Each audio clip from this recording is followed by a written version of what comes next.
So hi everyone. Today I am with Dipankar. So Dipankar recently got fully funded PhD in University of Luxembourg. Dipankar, many congratulations to you first of all, and thanks for being on the platform of YourPedia. Thank you. Thank you so much, sir. Yeah. So Dipankar, many students actually want to know how you get fully funded PhD in Europe. Okay. So I want to extract information from you how you did this process. Okay. So I will start with your introduction. Can you quickly introduce yourself from where you did bachelor's and master's in which year? Right, sir.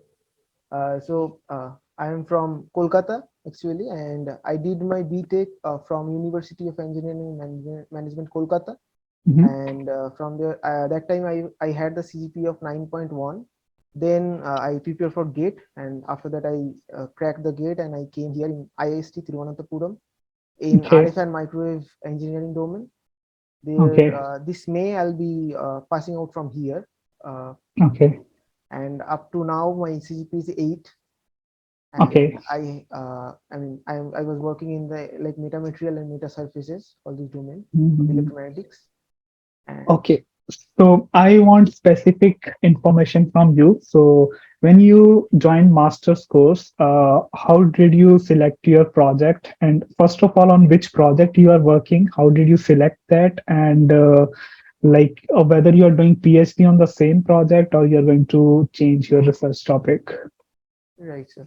Actually, sir, when I came here in my BTech final year, I worked in ISRO Mhm. as an intern.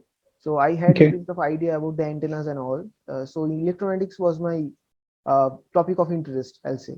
So that's why for during my MTech, I chose the stream as RF and microwave so that I can work on the antennas and other things. So then I came here, and I could my supervisor, he was expert in metamaterial and meta surfaces, all these things. So I thought like I'll take this thing because this is a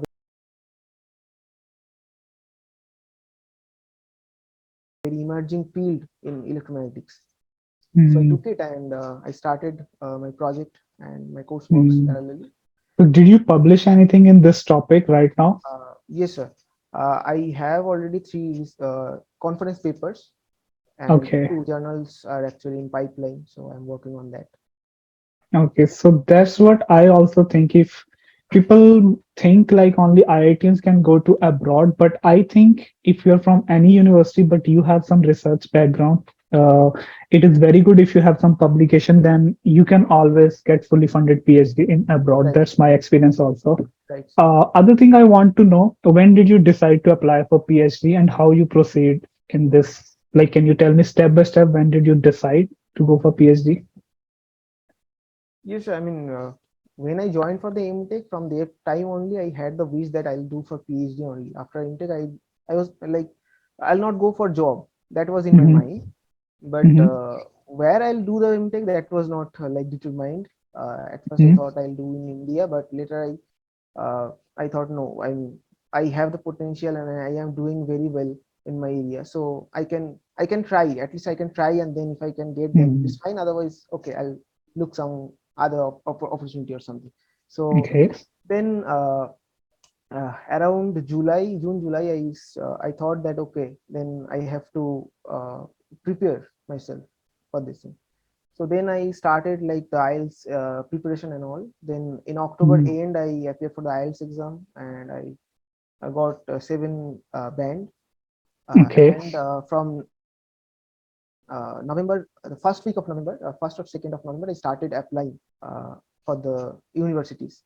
And before that, of course, Okay. I made the I shortlisted, and I made the Excel sheet of all the professors and universities where I'm interested to go. And Okay. that's how it started. So Okay. So in October, when you wrote your IELTS exam, that was third semester for you, right? You're in right, third semester. right, sir. Okay. So the next thing is like how many professors you shortlisted and how many interviews you gave for this PhD. I shortlisted more than 80 places, like more than Okay. 80 professors. I send my resume and other like details. And Okay. after that, So how you shortlisted these 80 universities and 80 professors? at first, like whatever research area I was interested in, I was looking for the research papers, and from the papers I got to know about the professors, like their names, their Mm, biography, and all these things. And like I was looking for the professor, I mean, who was like I felt like, okay, this person is good in this domain, and like I can grow mhm. under the guidance of him. So I shortlisted, and then I send a mail. And of course, I mean, Okay. here in Luxembourg, when I got it, like this, of course, I mean, before applying, of course, I did the detailed research on the person, so that it should not be like I'm going there and I don't know uh, like what he does. So I should be Mm, like careful about that thing. And whatever project I have taken here, also it is related to that meta surface with the radar sensing and mm. all that. So when you send email to the professors, which documents you attach with the email? Just your CV or Uh, something else? No, with that, I mean, of course, the resume and CV, I mean, those things were there. With that, Mhm. I prepared one cover letter also. I made one draft Okay. following the instruction that is given by YourPedia, the portal. So Mhm. regarding, I mean, that using that concepts, I made one draft. So Mhm. wherever I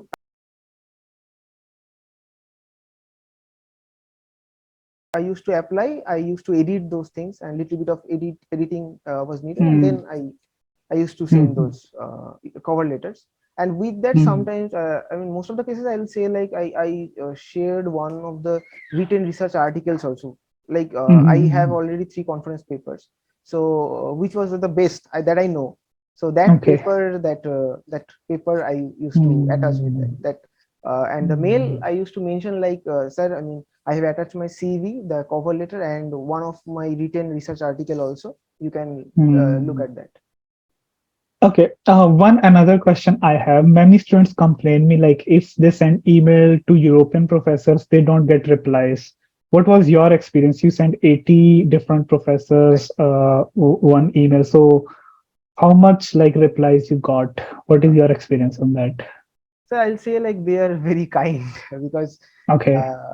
I mean So you got a lot of emails, yes, reply yes, backs. right. Okay, I'll say good. like almost 10 reply I got, like uh, they rejected me, but they said it very Yeah. like politely that right now we don't have the fund. If you have the fund, then we can take you.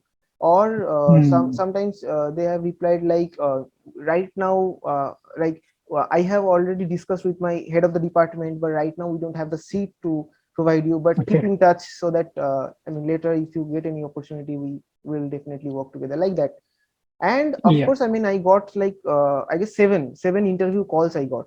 So interview calls, Hmm. and I mean, if I take it as a successful I mean replies, then and the unsuccessful, if 17 18 I mean replies I got. 17, 18 is very good number. Yes, yes. So that's my experience also. When I was sending emails in USA, professors replies you back. I think only students are not sending them emails. That's my thinking. But they will reply you back. Even if they don't have position, they will tell you. Right, So right. particular about this University of Luxembourg position, was it an open position or when you sent email to that professor, then he opened a position specifically for you? No, it actually they had one position actually for Okay. this project, and the best part is actually they already have the fund. Like they can. Hmm.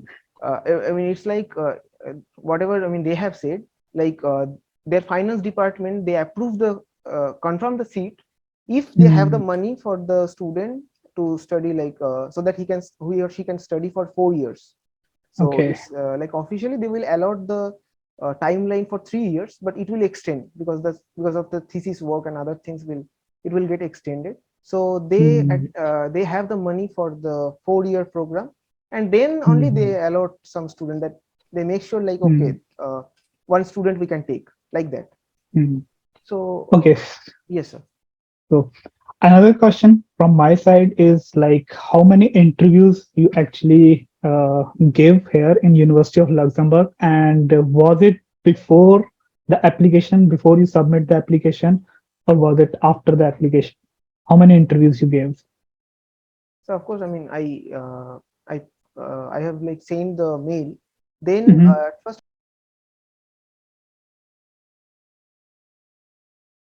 got the reply after some days. I guess mid of November, I got the reply that your CV looks very good. So we want some informal discussion with you, short Mm-hmm. discussion.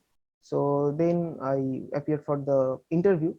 So five professors were there. They were continuously asking me questions and all. And in the mail, they mentioned like you, can you create one small PPT so that it can Mm-hmm. help us to understand like what you do in Okay. it. So I created one small PPT of I guess 5 slides. Within that, everything Okay. was there. In one slide, I kept my introduction and other things like my BTech, MTech grade score and other things. And rest three slides were full of my research works in what the Mm-hmm. area I work. So after Okay. that, I guess I mean it went almost like 1 hour 10 minutes I guess. Okay. It went very well. I was satisfied. Okay. So I was like expecting some another one call from them, and that I got in the mid of December. That Mm-hmm. I mean, of course, I mean, our industry partners, they are interested to fund you. So because of that, they want to interact with you. So that is the second Okay. round. So 30th of December 2022, they arranged another one round, and that time two professors were there, and three industry people, they were there, and they were asking me more specifically, their Okay. questions were more to the point and application oriented questions. So that Mm. was also good, and it went for like 1.5 hours.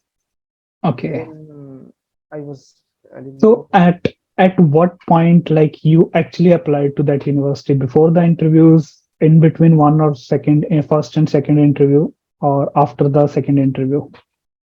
After the second interview, they said me to they sent me Apply. one link, yes, to Mm, provide I all the see. information and others.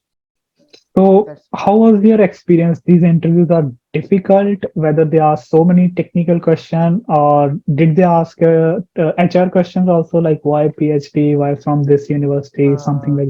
for University of Luxembourg, they didn't ask about the HR questions. This was Okay. fully technical. The first one was okay, but the second one was, I will say, like extensive. Like they were Hmm. asking me in each and every details of the project, and it's like they were countering me, I and I see. had to answer them. So Hmm. it's like that only. Good. And once they sent you the link, then you applied with what documents when you actually Uh, applied to a university? Right. They asked about the MTech, the Mm-hmm. three mark sheets, because only 3 semesters I have completed, and one is left. So one PDF I shared combining all the three mark sheets. Another one Mm-hmm. document was there, that is BTech. They were asking for diploma certificate. So BTech Okay. I provided, and passport, of course. Okay. Yep. These are the things. Okay. So in the last, okay, before that, before I ask my last question, how much scholarship you are getting? Most of the students are interested in this thing. Uh, it's a good amount, sir. It's a It's good amount. good amount. Okay. It's 38,000 euro per year. Oh, that's really a good amount. Okay. And how expensive is this place, Luxembourg? Actually, the supervisor, he is Hmm. also one Indian professor, like not Indian professor. Okay. Like his origin is in India. Okay. So I was asking him like, what are the expenses and all. So he said like almost 1,200 to 1,500 euro will be fine for you for Okay. as a living cost. So rest of the thing you can save. And you will get around 2,500 euros, right? More than that, I Approximately guess. more than that. Oh, so then you are a very rich student over there, I think. That's I really great. guess. Okay, so my last question to you. Many students like you, they are not from IITs and NITs. Okay. So what do you think, like, which is the most important thing during your bachelor's, master's to get a fully funded PhD in Europe? What do you think, which is the most important part? So I guess two things. One is the you need to be very confident about your research work that you have Mm-hmm. worked. Uh, because they will be like questioning you. And if you are Yeah. confident about your project work, what you have done, then only then you don't have to worry about it. You can easily Mm. and the second thing I'll say, like the papers, the conference paper, research papers, Mm. journal papers, if you can publish, that will help a lot. And another one Mm. thing that I want to add, that is for the presentation. I Mm. mean, in my second round of industry presentation, that time actually they mentioned in the mail that this time you can like create one PPT, which will be Mm. at least of like 15 to 20 slides. So in details, they will see your research work.